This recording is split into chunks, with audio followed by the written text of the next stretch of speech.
अध्याय 4 दिव्य ज्ञान। भगवान श्री कृष्ण ने कहा, मैंने इस अमर योग विद्या का उपदेश सूर्यदेव विवस्वान को दिया और विवस्वान ने मनुष्यों के पिता मनु को उपदेश दिया और मनु ने इसका उपदेश इक्ष्वाकु को दिया।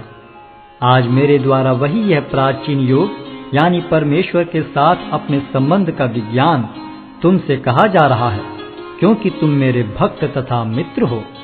अतः तुम इस विज्ञान के दिव्य रहस्य को समझ सकते हो।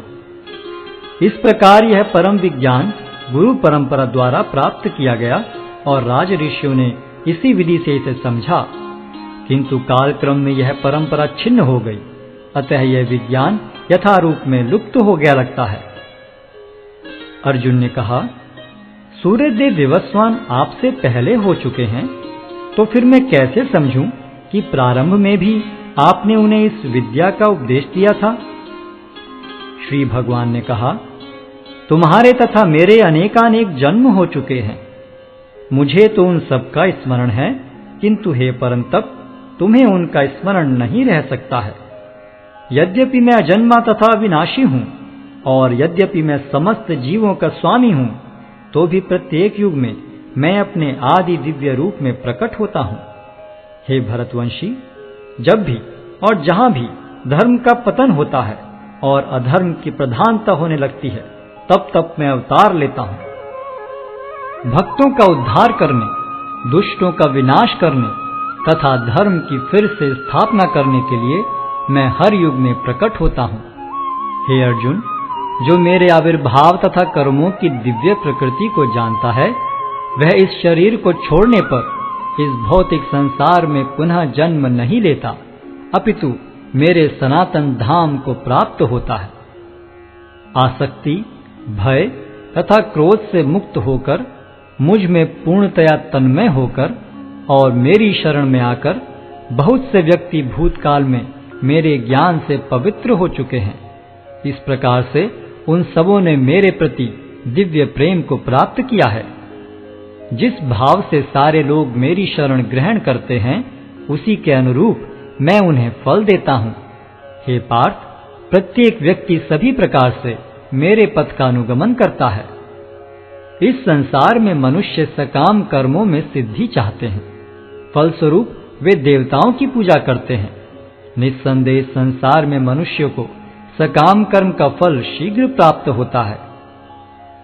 प्रकृति के तीनों गुणों और उनसे संबद्ध कर्म के अनुसार मेरे द्वारा मानव समाज के 4 विभाग रचे गए। यद्यपि मैं इस व्यवस्था का सृष्टा हूं, किंतु तुम यह जान लो कि मैं इतने पर भी अव्यय अकर्ता हूं। मुझ पर किसी कर्म का प्रभाव नहीं पड़ता, न ही मैं कर्म फल की कामना करता हूं। जो मेरे संबंध में इस सत्य को जानता है, वह भी कर्मों के फल के पाश में नहीं बंधता। प्राचीन काल में समस्त मुक्तात्माओं ने मेरी दिव्य प्रकृति को जान करके ही कर्म किया। अतः तुम्हें चाहिए कि उनके पद चिन्हों का अनुसरण करते हुए अपने कर्तव्य का पालन करो। कर्म क्या है और अकर्म क्या है, इसे निश्चित करने में बुद्धिमान व्यक्ति भी मोहग्रस्त हो जाते हैं। अतः मैं तुमको बताऊंगा कि कर्म क्या है, जिसे जानकर तुम सारे अशुभ से मुक्त हो सकोगे। कर्म की बारीकियों को समझना अत्यंत कठिन है। अतः मनुष्य को चाहिए कि वह यह ठीक से जाने कि कर्म क्या है, विकर्म क्या है और अकर्म क्या है। जो मनुष्य कर्म में अकर्म और अकर्म में कर्म देखता है, वह सभी मनुष्यों में बुद्धिमान है और सब प्रकार के कर्मों में प्रवृत्त रहकर भी दिव्य स्थिति में रहता है। जिस व्यक्ति का प्रत्येक प्रयास इंद्रिय तृप्ति की कामना से रहित होता है, उसे पूर्ण ज्ञानी समझा जाता है।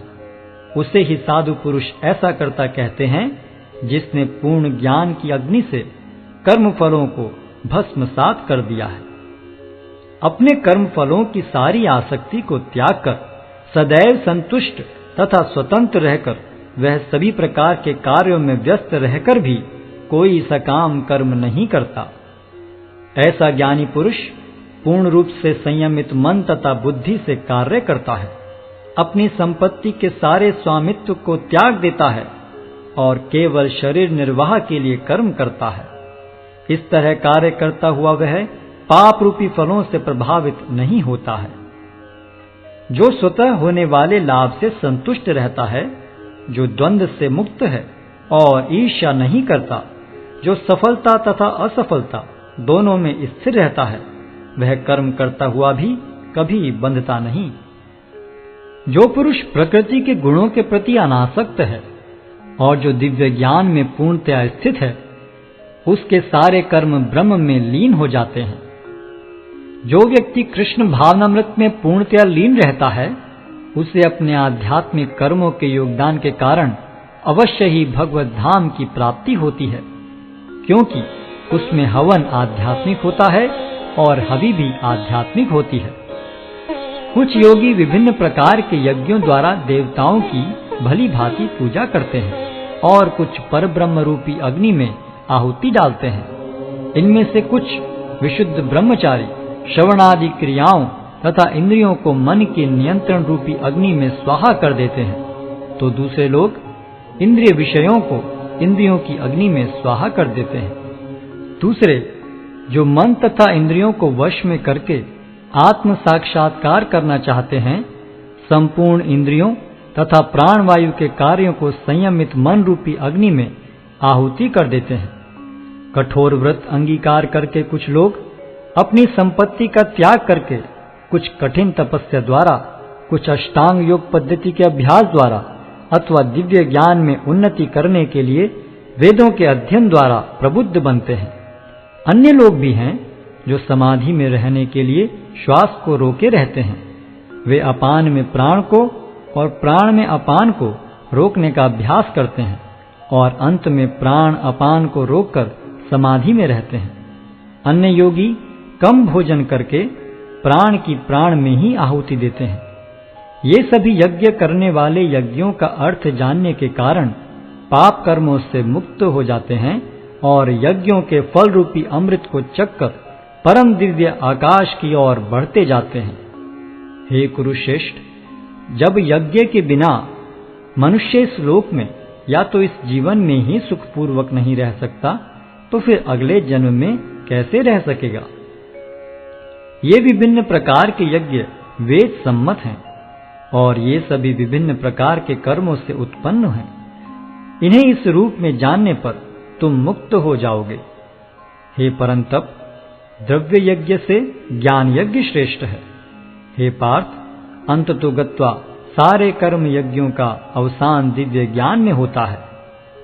तुम गुरु के पास जाकर सत्य को जानने का प्रयास करो, उनसे विनीत होकर जिज्ञासा करो और उनकी सेवा करो। स्वरूप सिद्ध व्यक्ति तुम्हें ज्ञान प्रदान कर सकते हैं, क्योंकि उन्होंने सत्य का दर्शन किया है। स्वरूप सिद्ध व्यक्ति से वास्तविक ज्ञान प्राप्त कर चुकने पर तुम पुनः कभी ऐसे मोह को प्राप्त नहीं होगे, क्योंकि इस ज्ञान के द्वारा तुम देख सकोगे कि सभी जीव परमात्मा के अंश स्वरूप हैं, अर्थात वे सब मेरे हैं। यदि तुम्हें समस्त पापियों में भी सर्वाधिक पापी समझा जाए, तो भी तुम दिव्य ज्ञान रूपी नाव में स्थित होकर दुख सागर को पार करने में समर्थ होगे। जैसे प्रज्वलित अग्नि ईंधन को भस्म कर देती है, उसी तरह हे अर्जुन, ज्ञान रूपी अग्नि भौतिक कर्मों के समस्त फलों को जला डालती है। इस संसार में दिव्य ज्ञान के समान कुछ भी उदात्त तथा शुद्ध नहीं है। ऐसा ज्ञान समस्त योग का परिपक्व फल है।